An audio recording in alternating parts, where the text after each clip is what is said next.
तो hello guys, welcome to Goodwill Education, that is one stop destination for your English. और आज की class के अंदर हम जो चैप्टर करने वाले हैं क्लास 10th इंग्लिश के लिए, ये चैप्टर नंबर 4 है और इसका नाम है from the diary of Anne Frank. ठीक है, एनी फ्रैंक जो है, एन फ्रैंक भी कहते हैं। एन फ्रैंक जो है वो एक जैविश गर्ल थी। ठीक है, जैविश कम्युनिटी से बिलोंग करती थी, यहूदी कहते हैं जैविश को। ठीक है, जो कि जर्मनी से थी। तो इसका जो एक एक्सपीरियंस है डायरी लिखने का, उसके ऊपर ये चैप्टर है। लेकिन ये चैप्टर जो है बेसिकली उसकी एक बुक है जिसका नाम है the diary of young girl, जो कि उसके फादर ऑटो फ्रैंक ने पब्लिश करवाई थी। ठीक है, उसके मरने के बाद। तो उसका एक पार्ट है ये from the diary of Anne Frank. तो देखते हैं इसके अंदर क्या है क्या नहीं है। ठीक है, इसके राइटर भी देखो एन फ्रैंक ही है। तो बिफोर यू रीड के अंदर एन फ्रैंक के बारे में कुछ बातें भी यहाँ पे बताई गई हैं। अगर आप पढ़ोगे तो ज़्यादा बेटर रहेगा, थोड़ा बहुत पढ़ लेना। मैं मेनली स्टोरी बताऊंगा यहाँ पे आपको लाइन टू लाइन। देखो एन फ्रैंक क्या कहती है। एन फ्रैंक कहती है कि writing in a diary is a really strange experience for someone like me. कि उसके लिए एक डायरी लिखना, डायरी क्या होता है बेसिकली, जैसे हम लोग अपनी लाइफ के अंदर कोई भी चीज़ एक्सपीरियंस कर रहे हैं तो हम अपनी डे टू डे लाइफ के बारे में डायरी में लिखते रहते हैं कि हमारे साथ ये हुआ, हमारे साथ ये हुआ। तो इस तरीके से वो डायरी लिखती थी। ठीक है, तो वो कह रही है कि मेरे लिए डायरी लिखना बहुत ही स्ट्रेंज एक्सपीरियंस था। ऐसा इसलिए नहीं था कि मैंने पहले कुछ लिखा नहीं था। ठीक है, बल्कि ऐसा इसलिए था क्योंकि मुझे लगता था कि शायद कोई मेरे बारे में जानना जो है इतना पसंद नहीं करेगा। कि एक छोटी सी लड़की जो है उसकी जो म्यूजिंग्स है, म्यूजिंग्स का मतलब पता क्या होता है? म्यूजिंग्स का मतलब होता है थॉट प्रोसेस। कि एक इंसान क्या सोचता है, कैसे सोचता है। तो वो कहती है कि मेरे थॉट प्रोसेस में कोई इंटरेस्ट रखेगा, मुझे बिल्कुल भी इस बात का पता नहीं था। ठीक है, तो इसलिए ऐसा उसने बोला है। वो भी 13 ईयर ओल्ड गर्ल जो है उसकी म्यूजिक में कोई ध्यान देगा, तो मेरे को पता नहीं था ये। Oh well, it doesn't matter, I feel like writing. लेकिन ये मेरे लिए मैटर नहीं करता, मेरे लिए इंपॉर्टेंट था कि मुझे मन करता है राइटिंग करने का। And I have even greater need to get all kind of things off my chest मतलब कोई चीज़ रिवील करना। वो कहती है कि मेरे लिए ज़्यादा इंपॉर्टेंट था कि मैं अपनी बातों को शेयर कर सकूं, क्योंकि कहीं ना कहीं एनी को ये लगता था, एन को ये लगता था कि कई सारी ऐसी चीज़ें हैं जो वो किसी के साथ शेयर नहीं करती है। जैसे हर एक इंसान की लाइफ में एक बेस्ट फ्रेंड होता है या फिर एक क्लोज फ्रेंड होता है जिसको हम अपनी लाइफ की सारी बातों को शेयर करते हैं। जैसे हमारा कोई लाइफ पार्टनर है जिसको हम सब कुछ शेयर करते हैं। तो उसे लगता है कि मेरी लाइफ में ऐसा कोई नहीं है, इसीलिए मैं एक डायरी लिखती हूँ। ठीक है, अब वो देखो क्या कहती है यहाँ पे। वो कहती है paper has more patience than people. की जो पेपर होते हैं, ठीक है, जो पेपर होता है, कागज़ होता है, उसमें ज़्यादा सब्र होता है, धैर्य होता है। अब जैसे अगर किसी ह्यूमन को आप कुछ बात बताओगे तो हो सकता है कि वो सब्र के साथ आपको ना सुने, आपको इंटरप्ट कर दे या वहाँ से चला जाए। लेकिन जो पेपर होते हैं वो आपको सुनते हैं, समझते हैं। ठीक है, आप उनको सब कुछ बता सकते हो। तो यही कहती है, I thought of this saying no one of those days when I was feeling a little depressed.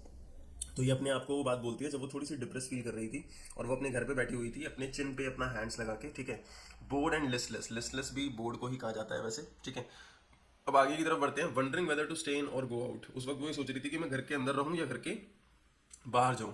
I finally stayed where I was brooding, मतलब वो उसी जगह पे रुक जाती है अपने घर के अंदर जहाँ पे वो थोड़ा सा बोर फील कर रही थी। तो ये कुछ बातें बताई गई हैं यहाँ पे। अब हम बढ़ते हैं आगे की तरफ। हमारा जो चैप्टर है उसके अंदर ब्रूडिंग का मतलब क्या है? व्याकुल होना, चिंताग्रस्त होना, इसको ब्रूडिंग कहते हैं। ठीक है, आगे बढ़ते हैं। अब क्या कहती है एन, देखो, yes paper does have more patience. की पेपर में बहुत पेशेंस होता है और I am not planning to let anyone else read this. तो वो कहती है कि मैं ये डायरी जो लिखूंगी ये किसी को भी मतलब दिखाऊंगी नहीं। Stiff back notebook grandly refer to as diary, और ये उस डायरी को नोटबुक कहती है। Unless I should ever find a real friend, मतलब मैं तब तक ये डायरी लिखूंगी जब तक कि मेरे को कोई रियल फ्रेंड नहीं मिल जाता है। ठीक है, आगे probably won't make a bit of difference. ठीक है, और मुझे नहीं लगता कि डायरी और एक मैन में कोई डिफरेंस होने वाला है। ठीक है, अगर इंसान मिल भी गया तो भी मैं उससे उतना ही शेयर कर पाऊंगी जितना डायरी से कर सकती है, तो कोई डिफरेंस इतना नहीं होने वाला। तो अब वो क्या कहती है, now I am back to the point that prompted me. Prompted का मतलब होता है कंपेल करना या किसी को प्रोत्साहित करना। तो कौन सी ऐसी चीज़ थी जिसने उसको डायरी लिखने के लिए प्रोत्साहित किया था? I don't have a friend, क्योंकि उसके पास कोई ऐसा फ्रेंड नहीं था, जैसा कि मैंने बताया, जिससे वो सारी की सारी बातें शेयर कर सकती थी। ठीक है, अब देखो आगे क्या लिखा है, let me put it more clearly, कि चलो मैं आप लोगों को बता देती हूँ। Since no one will believe me, कि कोई भी मेरी बात पे बिलीव नहीं करेगा कि एक 13 ईयर की जो लड़की है इज कम्प्लीटली अलोन, वो दुनिया में बहुत ही अकेली है। तो अब एम कहती है कि मैं पूरे तरीके से तो अकेली नहीं हूँ, मेरे पास लविंग पेरेंट्स भी हैं, एक 16 साल की मेरी मेरे से बड़ी बहन भी है, लगभग 30 लोग ऐसे हैं जिनको मैं दोस्त मान सकते हैं, मेरे पास एक फैमिली है, लविंग पेरेंट्स है, अच्छा घर है। देखो ये सब कुछ सुनने के बाद वो ये तो कहती है कि मैं अकेली हूँ। ऐसा मुझे नहीं लगता कि कोई ऐसा इंसान है जिसके साथ वो अपनी लाइफ की डीपेस्ट सीक्रेट्स है, डीप फीलिंग्स है, वो शेयर कर सके। वो कहती है इन सीक्रेट्स आई सी मैं हैप्पी था, मेरे पास सब कुछ है, लेकिन मेरा ट्रू फ्रेंड, जो मेरा ट्रू फ्रेंड होगा वो नहीं है। All I think about when I am with friend is having a good time, कि जब भी मैं दोस्तों के साथ होती हूँ मेरा जो टाइम है वो अच्छा चलते रहता है। ठीक है, लेकिन मेरे पास कोई ट्रू फ्रेंड नहीं है। I can't bring myself to talk about anything but ordinary everyday things. मैं ज़्यादातर जो रोज़मर्रा की चीज़ें होती हैं उन्हीं के बारे में बात करते रहती हूँ। तो मुझे कुछ ऐसा चाहिए जो थोड़ा और क्लोजर हो, and that is the problem, और यही प्रॉब्लम है। Maybe it is my fault that we don't confide in each other. ठीक है, अब वो अपनी बहन की बात यहाँ पे कर रही है कि मेरी जो बहन है उससे भी शायद वो अपनी बहन से भी ज़्यादा बातें जो है वो शेयर नहीं करती। तो उसी के बारे में बता रही है वो कि इन एनी केस, देखो आगे क्या लिखा हुआ है देखते हैं। In any case that's just how things are and unfortunately they are not liable to change. This is why I have started the diary. तो कहीं ना कहीं उसके पास कोई नहीं है, इवन उसकी बहन के साथ भी वो अपनी बातें शेयर नहीं करती है, तो इसीलिए वो डायरी लिखने का सोचती है। To enhance the image of this long awaited friend, मतलब ये जो लॉन्ग अवेटेड फ्रेंड है जिसकी वो तलाश कर रही है, जिसके साथ वो सब कुछ शेयर कर सके, इसकी इमेज को और इनहांस करने के लिए अपनी इमेजिनेशन के अंदर वो डायरी लिखना स्टार्ट करती है। I don't want to jot down the facts in this diary. वो अपने डायरी में फैक्ट्स नहीं लिखती है, ज़्यादातर लोग फैक्ट्स लिखते हैं, एज या ये सब सारी की सारी चीज़ें, ठीक है। But I want the diary to be my friend. वो चाहती है कि मेरी डायरी मेरा फ्रेंड बन जाए, और वो अपनी डायरी को एक नाम भी देती है, दैट वॉज किटी। तो मल्टीपल चॉइस क्वेश्चंस के अंदर ऐसी चीज़ें आ सकती हैं, पूछी जा सकती हैं, तो प्लीज़ आप लोग इसको सही से पढ़ लेना, ठीक है। आगे बढ़ते हैं अब हम। Since no one would understand a word of my stories to Kitty, मतलब अब वो ये कहती है कि मेरी जो भी बातें हैं जो मैं किटी को बताती हूँ, शायद कोई मेरी उन बातों को समझेगा नहीं। If I were to plunge right in, अब प्लंग का मतलब क्या है यहाँ पे गाइस, जंप करना, ठीक है। If I were to plunge right in I would better provide a brief sketch of my life, कि मतलब अगर मेरे को लिखने का मौका मिलेगा तो मैं सबसे पहले अपनी लाइफ के बारे में बताऊंगी। Much as I dislike doing so, मेरे को अपनी लाइफ के बारे में बात करना उतना पसंद नहीं है। अब अपने फादर के बारे में बता रही है कि मेरे फादर जो है वो दुनिया के सबसे एडोरेबल फादर है जिनको मैंने आज तक देखा है, जिन्होंने मेरी मम्मी से तब तक शादी नहीं की जब तक कि वो 36 के नहीं हो गए। तो थोड़ा अलग तरीके से उसने एज बताई है कि उनकी शादी कब हुई है, जब 36 ईयर्स के हो गए हैं, और मेरी मम्मी की एज 25 थी, तो मान लो 11 साल का एज होगा।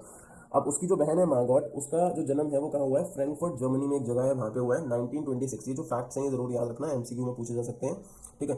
और ये जो एन एन है, इसका जन्म कब हुआ है, 12 जून 1929, अपनी 1929 को। अब क्या बोला है इन्होंने, देखो अपनी लाइफ के बारे में थोड़ा थोड़ा बता रही है वो, कि मैं फ्रैंकफर्ट में तब तक रही हूँ जब तक कि मैं 4 साल की नहीं हो गई, मतलब 4 साल की होने के बाद फ्रैंकफर्ट से वो चली गई होगी। तो उसके फादर कहाँ इमिग्रेट हो गए। इमिग्रेट का मतलब क्या होता है बेसिकली, एक जगह छोड़ के किसी दूसरी जगह पे चले जाना, दूसरे कंट्री के अंदर, ठीक है। तो वो हॉलैंड चले गए थे 1933 में। अब हॉलैंड गए क्यों थे ये भी आपको पता होना चाहिए, क्योंकि जर्मनी जो था उस पर जो क्या नाम है रूलर था हिटलर, उसका शासन चल रहा था, ठीक है। और वहाँ पे एंटी जैविश कैंपेन चल रहे थे, और ये जैविश समाज से थी, तो कहीं ना कहीं इनके साथ बहुत सारा टॉर्चर हुआ करता था वहाँ के जैविश लोगों के साथ। तो ये लोग हॉलैंड चले गए थे, ठीक है, 1933 के अंदर। तो उसकी जो मदर है उनका नाम क्या है, Edith Hollander Frank, went with him, तो वो उनके पापा के साथ गई हॉलैंड सितंबर के अंदर। अब ये ध्यान रखना, उसके पापा कब गए हैं भाई, 1933 में गए हैं, ठीक है। और उसकी मम्मी कब गई हैं, उसी ईयर में गई हैं, सितंबर में।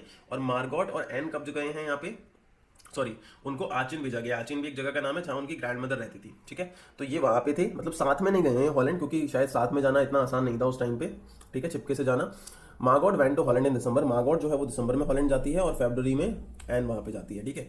आई was plunk down on the table as a birthday present for Margot. और प्लंग डाउन का मतलब यहाँ पे क्या होता है गाइस, पुट डाउन ना कैजुअल वे, मतलब यहाँ पहुँचने के सेंस में प्लंग डाउन यूज हुआ है, कि जब मार्गॉट का बर्थडे होगा शायद उस टाइम पे वो आई होगी, ठीक है। क्योंकि मार्गॉट का बर्थडे कब है भाई, I think it was February 1926 लिखा हुआ है, लेकिन मार्गॉट का जो जन्म होगा वो शायद फरवरी में होगा। तो फरवरी में जब वो गई है तभी मार्गॉट का बर्थडे होगा, ठीक है। बर्थडे प्रेजेंट की तरह वो वहाँ पहुँच गई शायद। I started right away at the Montessori. अब उसके बाद क्या है, जब वहाँ पहुँच गई वो, तो उसने मॉन्टेसरी नर्सरी स्कूल के अंदर अपनी पढ़ाई स्टार्ट करी, ठीक है। और वहाँ पे रही जब तक कि वो 6 साल की नहीं थी, ठीक है। फिर उसने फर्स्ट फॉर्म में पढ़ाई स्टार्ट करी। अभी फर्स्ट फॉर्म जो है वो हमारी फर्स्ट क्लास की तरह नहीं होता, that is a different way of studying, और there different kind of study manner. तो फर्स्ट फॉर्म में वो गई।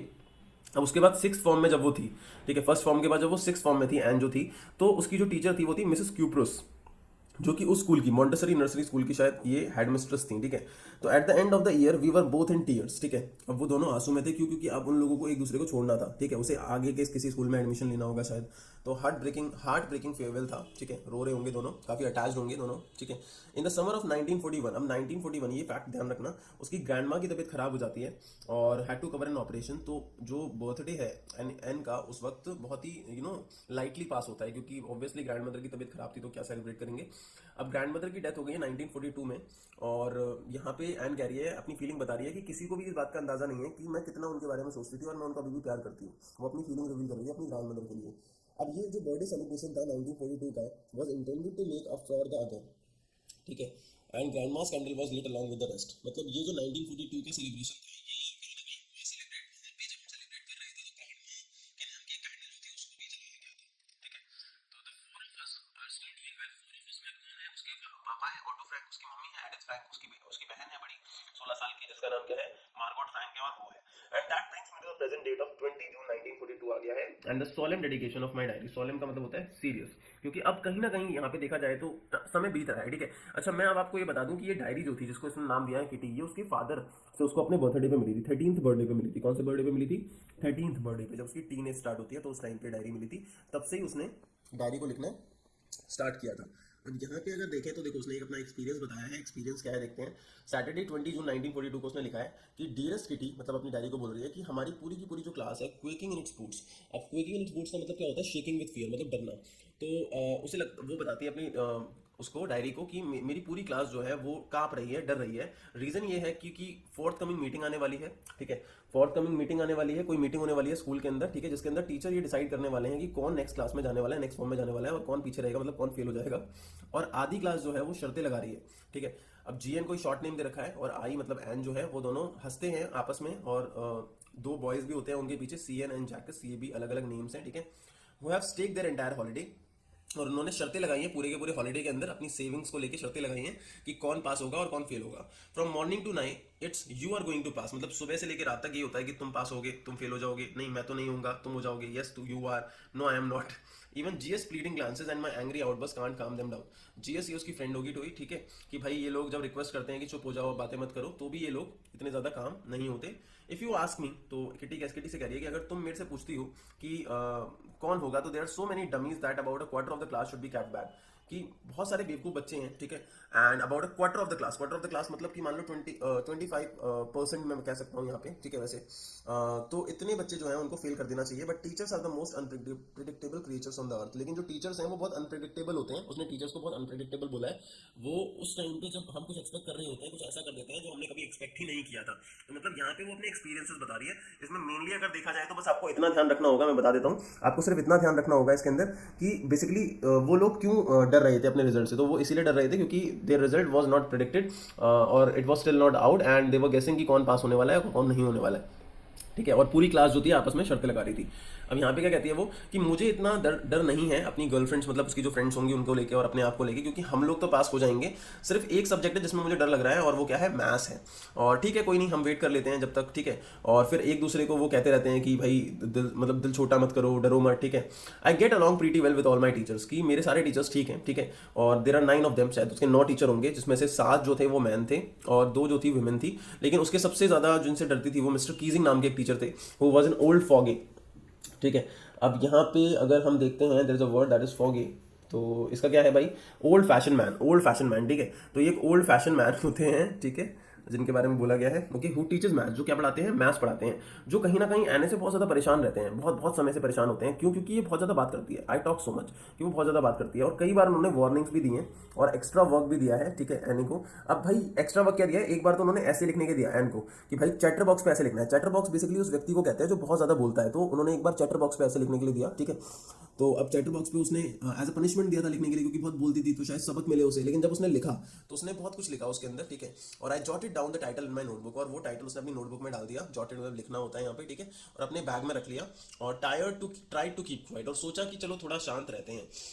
उस उस evening after I had finish the rest of my homework, सारा होमवर्क फिनिश करने के बाद उसकी जो नजर थी अपने उस ऐसे पे गई जो उसे लिखना था। फिर वो सब्जेक्ट के बारे में सोचने लगी while chewing the tip of the fountain pen. उसने जो फाउंटेन पेन था उसकी जो टिप है ऊपर का, उसे च्यू करते हुए सोचना स्टार्ट किया, क्या लिखूं क्या लिखूं क्या लिखूं, ठीक है। Anyone could ramble.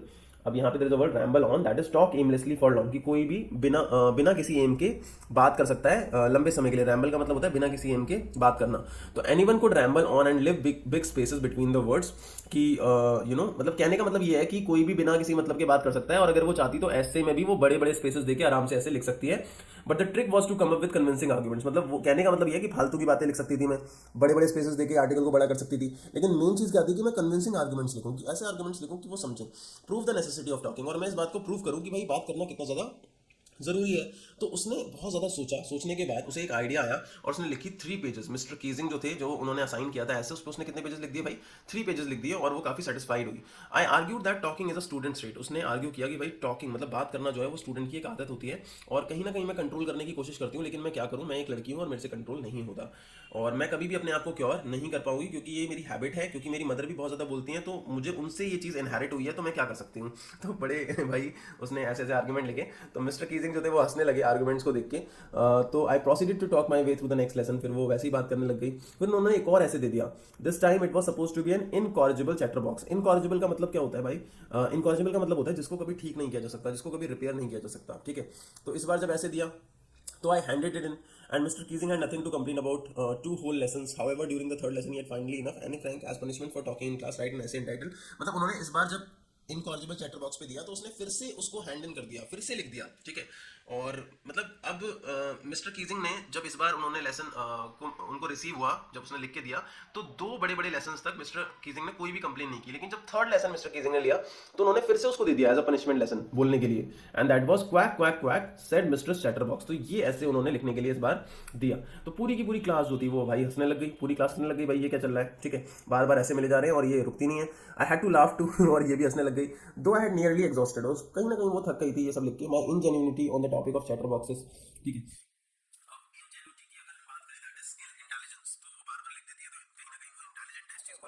It was time to come up with something else. अब वो कुछ और सोचती है, ठीक है, कोई ओरिजिनल चीज, ठीक है। अब उसकी एक फ्रेंड थी, सैन नाम था उसका, जो कि पोइट्री बहुत अच्छी लिखती थी। उसने क्या करा, उसकी हेल्प करी। किसकी हेल्प करी भाई? एन की हेल्प करी वर्स लिखने में, एंड द वर्स। मतलब उसने आर्टिकल जो लिखा था वो पोम के वे में लिखा था। वर्स किसको कहा जाता है भाई? पोम को कहा जाता है। तो उसने एक पोम के वे में आर्टिकल लिखा था।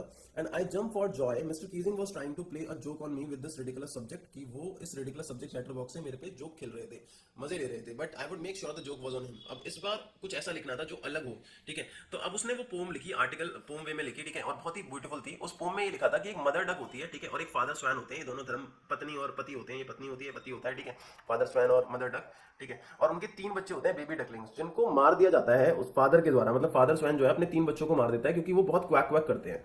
लकीली मिस्टर कीजिंग जब ये पढ़ते हैं तो उनको समझ में आ जाती है बात कि यहाँ पे फादर स्वैन और कोई नहीं बल्कि मिस्टर कीजिंग है, और जो डकलिंग्स है जिनको फादर मार रहा है, ठीक है, वो कौन है? छोटे छोटे बच्चे हैं क्लास के। और भाई ऑब्वियस सी बात है, जो डकलिंग्स होंगे वो क्वैक क्वैक तो करेंगे ही, ऐसे छोटे जो बच्चे हैं क्लास के वो भी बोलेंगे ही। तो ये गलत है कि हम उन्हें मार दें। तो ये बड़ी सैड स्टोरी थी, सैड पोम थी to the class, adding his own comments, अपने भी कमेंट्स दिए, and to several other classes as well, दूसरी क्लासेस को भी सुनाया। Since then I have been allowed to talk. उसके बाद उसे रोका नहीं गया। And haven't been assigned any extra homework, और फिर कभी एक्स्ट्रा होमवर्क उसे नहीं दिया गया। On the contrary mister Keesing always making jokes these days, और अब वो जोक्स करते रहते हैं, ठीक है। Your and extracted from the diary of young girl with slight adaption, थोड़ा बहुत एडप्शन किया होगा शायद यहाँ पे, ठीक है। तो आई होप गाइज यहाँ पे आप लोगों को ये पूरा का पूरा जो चैप्टर है वो समझ में आ गया होगा, ठीक है। अगर आप लोगों को मेरी वीडियोस अच्छी लगती हैं तो मैं रिक्वेस्ट करूंगा कि प्लीज यार हमारे चैनल को सब्सक्राइब जरूर करें, बेल आइकन को हिट जरूर करें।